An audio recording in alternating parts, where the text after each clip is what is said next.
Hello my dear future railway officers, అందరికీ నమస్కారం. Welcome back to sky academy. ఎలా ఉన్నారందరూ? Preparation ఎట్లా నడుస్తోంది? ఆర్ఆర్బీ ఎన్టీపీసీ ఎగ్జామ్ దగ్గర పడింది. కరెంట్ అఫైర్స్ ఏం చదవాలో అర్థం కావట్లేదు. ఈరోజు మీకు హై ఈల్డ్ పీడీఎఫ్ తీసుకొచ్చాను. ఈ పీడీఎఫ్ ఒక 30 పేజెస్ దాకా ఉంటుంది. అసలు దీని వెనుక రీసెర్చ్ ఏంటి? మీరు దీన్ని నమ్మొచ్చా? పక్కా క్వశ్చన్స్ వస్తాయా? ఈ క్వశ్చన్స్ అన్నిటికీ ఈ వీడియో మొత్తం వింటే ఒక క్లారిటీ వచ్చేస్తుంది. ముందు ఎగ్జామ్ దగ్గర పడుతుందని టెన్షన్ పడకండి. టెన్షన్ పడితే వచ్చేది ఏమీ లేదు. మనకు కావాల్సింది భయం కాదు, క్లారిటీ. నేను గట్టిగా ఒక మాట చెప్తున్నా వినండి. ఎన్టీపీసీ ఎగ్జామ్ అనేది వేరే ఏ ఇతర కాంపిటిటివ్ ఎగ్జామ్ లాంటిది కాదు. ఇది చాలా చాలా డిఫరెంట్. ముఖ్యంగా చెప్పాలంటే ద కరెంట్ అఫైర్స్ పార్ట్. అవును, జనరల్ అవేర్నెస్లో ఉండే కరెంట్ అఫైర్స్ సెక్షన్ని మీరు మామూలుగా తీసుకుంటే అస్సలు కుదరదు. గత నోటిఫికేషన్లో మనం చూశాం, ఒక్కొక్క షిఫ్ట్లో 12 నుంచి 16 క్వశ్చన్లు కేవలం కరెంట్ అఫైర్స్ నుంచే వచ్చాయి. సరిగ్గా వింటున్నారా? 12 to 16 క్వశ్చన్స్. అంటే మీ జీఎస్ 40 మార్కుల్లో దాదాపు 30% నుంచి 40% వెయిటేజ్ కేవలం దీని నుంచే వస్తుంది. మరి ఇలాంటి సబ్జెక్ట్ని గుడ్డిగా చదివితే జాబ్ వస్తుందా? రాదు. మీరు ఎంత మ్యాథ్స్ ప్రాక్టీస్ చేసినా, ఎన్ని రీజనింగ్ పజిల్స్ సాల్వ్ చేసినా, ఈ కరెంట్ అఫైర్స్లో మార్కులు స్కోర్ చెయ్యకపోతే ఫైనల్ మెరిట్ లిస్ట్లో మీ పేరు ఉండదు. ఇది మీరు యాక్సెప్ట్ చేయాల్సిన చేదు నిజం. అందుకే ఈరోజు నేను జస్ట్ ఒక నార్మల్ వీడియోతో మీ ముందుకు రాలేదు. ఇదొక strategic current affairs research report. ఈ వీడియోలో మనం ఏం చూడబోతున్నాం? అసలు ఈ వీడియో మీరు ఎందుకు చూడాలి? ఒక్క నిమిషం నా మాట జాగ్రత్తగా వినండి. ఈ వీడియోలో నేను మీకు చెప్పబోయే 5 మైండ్ బ్లోయింగ్ హుక్ పాయింట్స్ ఇవే. The biggest difference SSC versus NTPC. ఎస్ఎస్సీకి చదివిన కరెంట్ అఫైర్స్ రైల్వేకి ఎందుకు పనికిరావు? ఈ రెండింటి మధ్య ఉన్న ఆ యాంబిట్ డిఫరెన్స్ ఏంటి? The 3 to 5 months rule. Railway వాడు కరెంట్ అఫైర్స్ 2 ఏళ్ల క్రితంవే అడగడు. కేవలం 3 నుంచి 5 నెలలవి మాత్రమే అడుగుతాడు. కాని ఎందుకు స్టూడెంట్స్ అందులో ఫెయిల్ అవుతారు?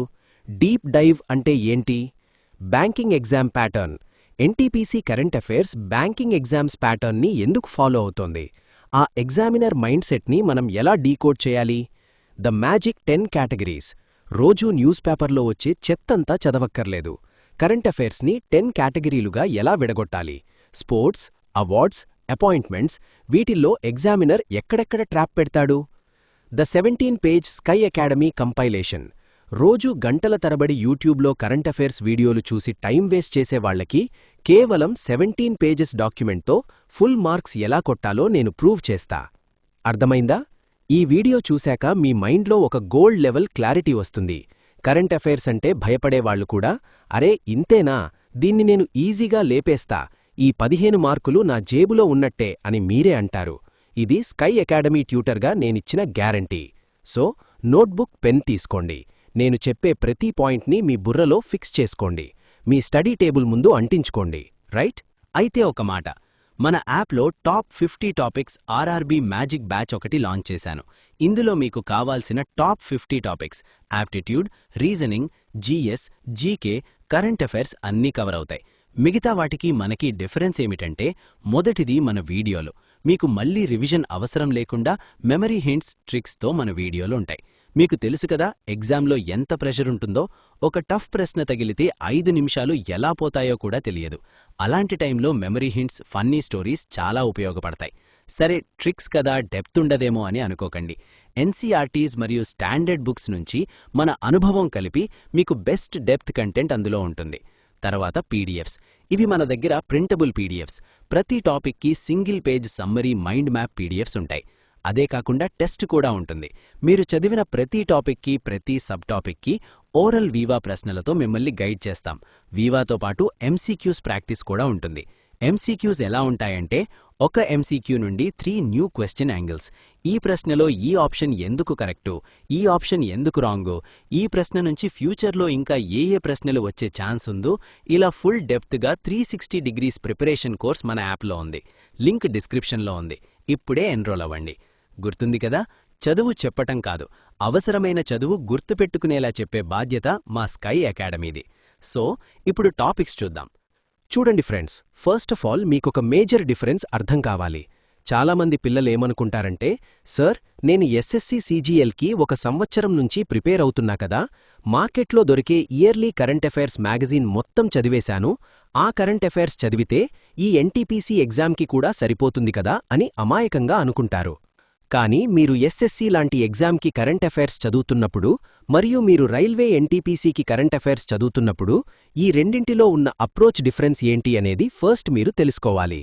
ఎస్ఎస్సీ యొక్క యాంబిట్ ఏదైతే ఉందో అది చాలా వైడ్గా ఉంటుంది. అంటే ఎస్ఎస్సీ వాడు కరెంట్ అఫైర్స్ని 1.5 సంవత్సరం లేదా 2 సంవత్సరాల క్రితం జరిగినవి కూడా అడుగుతాడు. అవును కదా? మీలో చాలామంది ప్రీవియస్ పేపర్స్ చూసే ఉంటారు. 2022 కరెంట్ అఫైర్స్ తీసి 2024 ఎగ్జామ్లో అడుగుతాడు. ఎస్ఎస్సి వాడు సబ్జెక్ట్ లోపలికి చాలా డీప్గా వెళ్ళి అడగడు. వాడు జస్ట్ స్పెసిఫిక్ ఈవెంట్స్ ఉంటాయి కదా, పెద్ద పెద్ద ఈవెంట్స్, నేషనల్ న్యూస్, వాటి గురించి పైపైన వన్ లైనర్స్ లాగా అడుగుతాడు. ఉదాహరణకి 2023 I C C men's cricket world cup ఎవరు గెలిచారు అని డైరెక్ట్గా అడుగుతాడు. Answer Australia. That's it. ఇది ఇండియాలో క్రికెట్ చూసే ప్రతి పిల్లాడికి తెలిసిందే. ఇది ఎస్ఎస్సి అడిగే స్టైల్. కానీ NTPC on the other hand వీడి స్టైల్ వేర్బయ్యా. వీడు 2-3 ఏళ్ల పాత కరెంట్ అఫైర్స్ జోలికి వెళ్ళడు. వీడు కేవలం 3 నుంచి 5 నెలల లేటెస్ట్ కరెంట్ అఫైర్స్ మాత్రమే అడుగుతాడు. ఫస్ట్ పాయింట్ ఏంటంటే వాడు ఎన్ని నెలల కరెంట్ అఫైర్స్ అడుగుతాడు? కేవలం 3 నుంచి 5 నెలలు మాత్రమే. ఇదేంటి సార్, ఇది మనకు మంచిదే కదా, 2 ఏళ్లు కష్టపడి చదివే బదులు జస్ట్ లాస్ట్ 5 నెలలు చదివితే సిలబస్ ఈజీగా అయిపోతుంది కదా అని మీరు సంకలు గుద్దుకోవచ్చు. అమ్మయ్య, నేను ఎగ్జామ్కి ముందు 1 నెల రోజులు కూర్చొని ఆ 5 నెలల మ్యాగజైన్ చదివేస్తా అని మీరు ప్లాన్ వేసుకోవచ్చు. అక్కడే ఉంది అసలు ట్విస్ట్. ఏదైనా ఒక ఎగ్జామినేషన్ జస్ట్ లైక్ బ్యాంక్ ఎగ్జామ్లో ఫిక్స్డ్గా ఉంటది కదా, కేవలం లాస్ట్ 3 లేదా 4 నెలల కరెంట్ అఫైర్స్ మాత్రమే అడుగుతాడని. ఎప్పుడైతే ఇలా ఒక limited time period current affairs అడుగుతాడో అప్పుడు అందులో వాడు చాలా డీప్గా అడుగుతాడు. ఏ ఎగ్జామ్లో అయినా ఇది ఫిక్స్డ్ రూల్ అండ్ అది లాజికల్గా కరెక్ట్ కూడా. ఎందుకంటే వాళ్లు కేవలం 5 నెలలు మాత్రమే కరెంట్ అఫైర్స్ అడుగుతున్నారు. ఆ 5 నెలల్లో ప్రపంచంలో జరిగేవి కొన్ని 100 సంఘటనలే ఉంటాయి. ఆ 100 సంఘటనల నుంచి వాళ్లు ప్రతి షిఫ్ట్కి 15 క్వశ్చన్లు తీయాలి. అలా కొన్ని డజన్ల షిఫ్ట్లు ఎగ్జామ్స్ జరుగుతాయి. అప్పుడు వాళ్ళేం చేస్తారు? ఆ 5 నెలల్లో జరిగిన ప్రతి చిన్న విషయాన్ని, ప్రతి ఈవెంట్ని వాడు లాగి పీకి పోస్ట్మార్టం చేసి అడుగుతాడు. ఎలా అడుగుతాడు? ఇందాక ఎస్ఎస్సీ వాడు వరల్డ్ కప్ ఎవరు గెలిచారు అని పైపైన అడిగితే ఎన్టీపీసీ వాడు ఆ క్వశ్చన్ అస్సలు అడగడు. వాడికి తెలుసు ఆన్సర్ అందరికీ తెలుసని. వాడేమడుగుతాడో తెలుసా? వరల్డ్ కప్ ఫైనల్లో మ్యాన్ ఆఫ్ ద మ్యాచ్ వచ్చిన ఆటగాడు ఏ దేశానికి చెందినవాడు, లేదా అతను ఎన్ని పరుగులు చేశాడు అని అడుగుతాడు. లేదా వరల్డ్ కప్లో ఇండియా ఆడిన సెమీఫైనల్ మ్యాచ్ ముంబైలోని ఏ స్టేడియంలో జరిగింది, ఆ స్టేడియం కెపాసిటీ ఎంత అని అడుగుతాడు. లేదా ఆ టోర్నమెంట్కి అఫీషియల్ మస్కట్ పేరేంటి అని అడుగుతాడు. అంటే టాపిక్ ఒకటే, స్పోర్ట్స్, వరల్డ్ కప్. కానీ అడిగే డెప్త్ చూశారా? దీన్నే డీప్ డైవ్ అంటారు. మీరేదో మార్కెట్లో దొరికే బుక్ కొనుక్కొని పైపైన వన్ లైనర్స్ చదువుకుని పోతే ఎన్టీపీసీలో మీరు ఒక్క కరెంట్ అఫైర్స్ బిట్ కూడా టచ్ చేయలేరు. క్వశ్చన్ చూసి తలగోక్కుంటారు. అరే, నేను వరల్డ్ కప్ చదివాను కదా, ఈ మస్కట్ గురించి ఎక్కడా చదవలేదే అని బాధపడతారు. ఇది ఫ్యాక్ట్. ఇప్పుడు మీకు చాలా షాకింగ్ నిజాలు చూపిస్తాను. మరియు ఈ వీడియో అయిపోయాక మీ మైండ్లో ఎంత క్లారిటీ వచ్చేస్తుందంటే, అరే, ఎగ్జామ్ ఇంత డీప్గా ఉంటుందా, ఇన్ని రోజులు నేను ఎంత బ్లైండ్గా చదివాను అని మీకే అర్థమవుతుంది. ఇప్పుడు చూడండి, నేను తొందరపడి ఏది పడితే అది వ్యూస్ కోసం వీడియోలు చేయను. ఒక వీడియో నేను మీ ముందుకు తెస్తున్నాను అంటే దాని వెనక మన స్కై అకాడమీ టీం చేసిన రీసెర్చ్ ఎంతుందో మీరు అర్థం చేసుకోవాలి.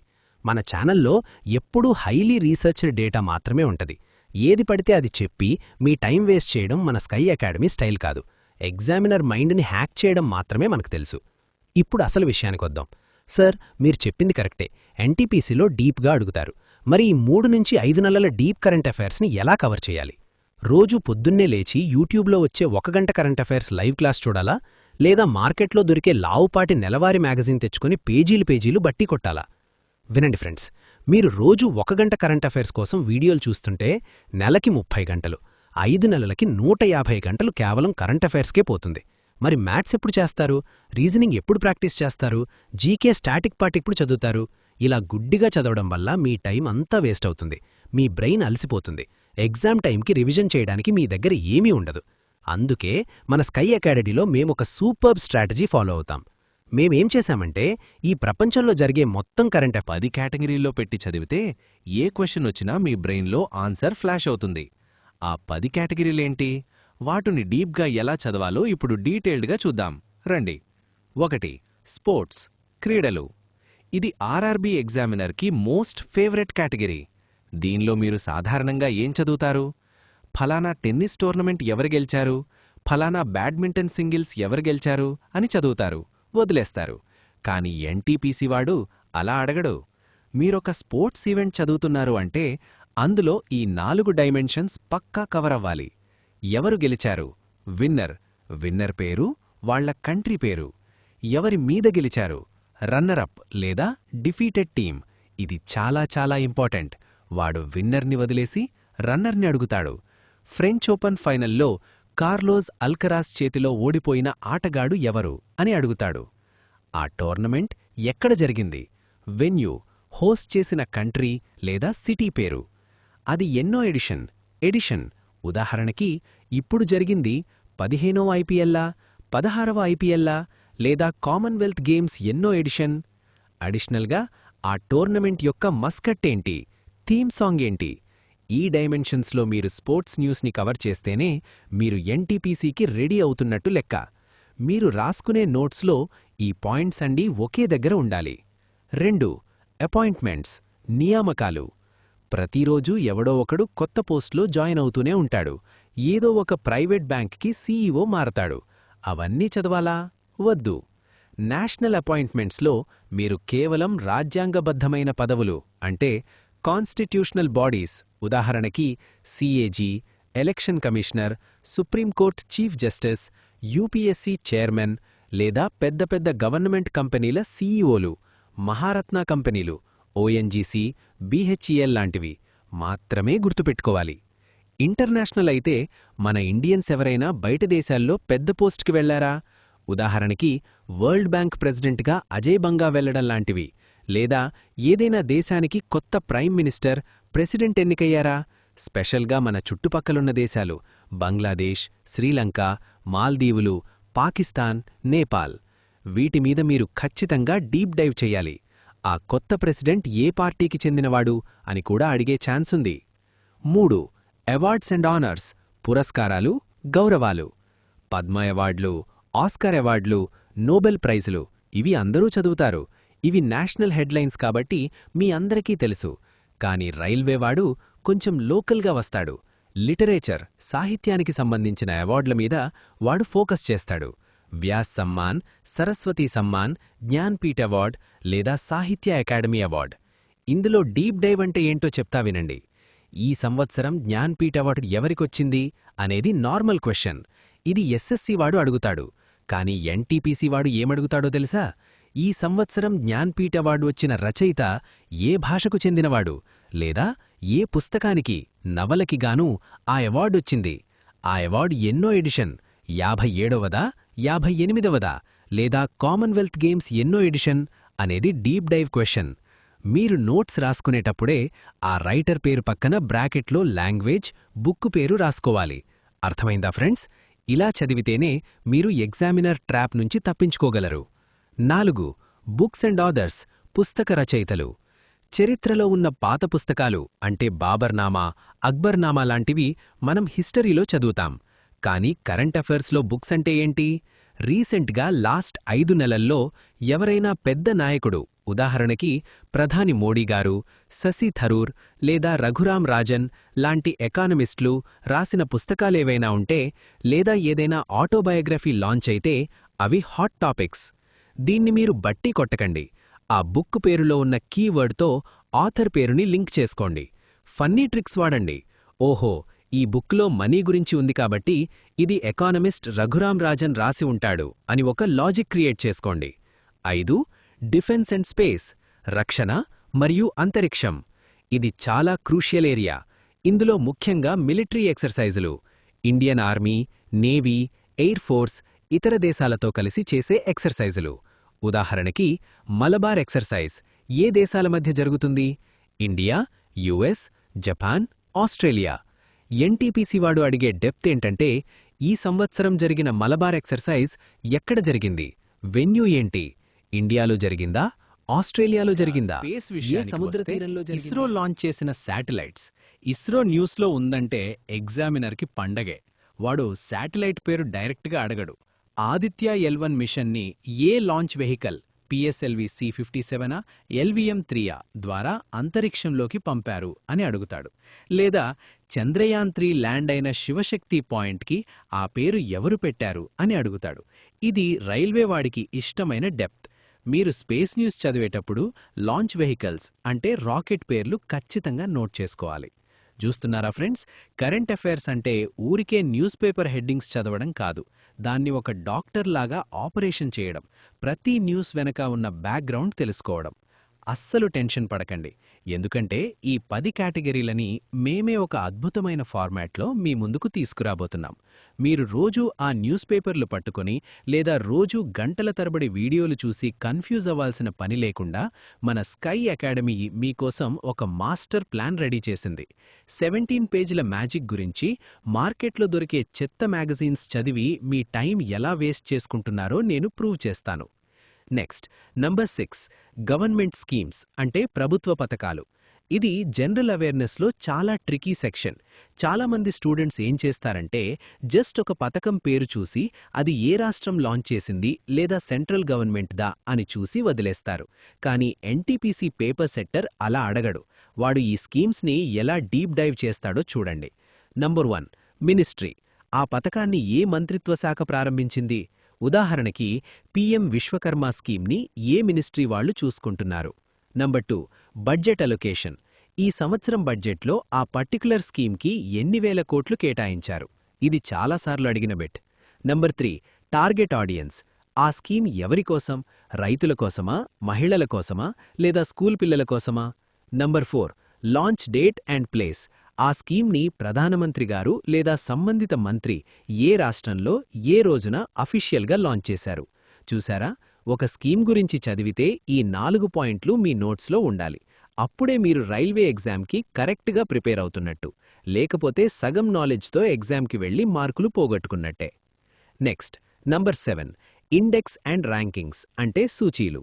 ఇది చాలామందికి ఇష్టమైన టాపిక్, ఎందుకంటే సింపుల్గా ఇండియా ర్యాంక్ గుర్తుపెట్టుకుంటే చాలు అనుకుంటారు. గ్లోబల్ హంగర్ ఇండెక్స్లో ఇండియా ర్యాంక్ ఎంత, వరల్డ్ హ్యాపీనెస్ ఇండెక్స్లో ఇండియా ర్యాంక్ ఎంత అని బట్టి కొట్టేస్తారు. ఎస్ఎస్సి వాడు అక్కడితో ఆపేస్తాడు. కానీ మన ఆర్ఆర్బీ ఎగ్జామినర్ కొంచెం తెలివైనవాడు. వాడు డీప్గా వెళ్ళి ఏమడుగుతాడో తెలుసా? Number 1 publishing organization. World press freedom ఇండెక్స్ని రిలీజ్ చేసే సంస్థ ఏది? అంటే రిపోర్టర్స్ వితౌట్ బార్డర్స్ లాంటివి. Number 2 top ranker. ఈ సూచీలో మొదటి స్థానంలో ఉన్న దేశం ఏది? Number 3 bottom ranker. ఈ సూచీలో అట్టడుగు స్థానంలో అంటే లాస్ట్ ర్యాంక్లో ఉన్న దేశం ఏది? సో మీరు ఇండెక్స్ చదివేటప్పుడు కేవలం ఇండియా ర్యాంక్ మాత్రమే కాదు, టాప్ కంట్రీ, లాస్ట్ కంట్రీ మరియు ఆ రిపోర్ట్ ఇచ్చే సంస్థ పేరు ఖచ్చితంగా ఒక టేబుల్ ఫార్మాట్లో రాసుకోవాలి. Next, number 8 summits and conferences అంటే సమావేశాలు. ఇంటర్నేషనల్ సమ్మిట్స్ అనగానే మనకు G20, G7, బ్రిక్స్, ఏసియాన్, SCO లాంటివి గుర్తొస్తాయి. ఇందులో స్టూడెంట్స్ చేసే అతిపెద్ద మిస్టేక్ ఏంటంటే కేవలం ఈ సంవత్సరం ఆ మీటింగ్ ఎక్కడ జరిగిందో చదువుతారు. కానీ ఇక్కడ క్రొనాలజీ అంటే కాలక్రమం చాలా ముఖ్యం. పాస్ట్, ప్రెజెంట్, ఫ్యూచర్ అంటే ఉదాహరణకి బ్రిక్స్ సమ్మిట్ తీసుకుంటే 2024లో ఎక్కడ జరిగింది, 2025లో ఎక్కడ జరగబోతోంది, ఒకవేళ ఇండియా ఎప్పుడైనా హోస్ట్ చేసిందా అనే లింక్ చూసుకోవాలి. Number 2 theme. ఆ పర్టిక్యులర్ సమావేశానికి ఒక థీమ్ ఉంటుంది. దాన్ని ఇంగ్లీష్లోనే గుర్తుపెట్టుకోండి, తెలుగులోకి ట్రాన్స్లేట్ చేస్తే ఎగ్జామ్లో కన్ఫ్యూజ్ అవుతారు. నంబర్ 3 ఇండియా తరపున ఎవరు వెళ్లారు? ఆ మీటింగ్కి ఇండియా నుంచి ప్రధానమంత్రి వెళ్లారా, విదేశీ వ్యవహారాల మంత్రి వెళ్లారా, లేదా ఉపరాష్ట్రపతి వెళ్లారా? ఇది కూడా ఒక deep dive question. Next, number 9 obituaries అంటే ప్రముఖుల మరణాలు. ప్రతిరోజు పేపర్లో మరణ వార్తలు వస్తూనే ఉంటాయి, గల్లీ లీడర్ నుంచి ఇంటర్నేషనల్ లీడర్ వరకు. అవన్నీ మనం చదవాలా?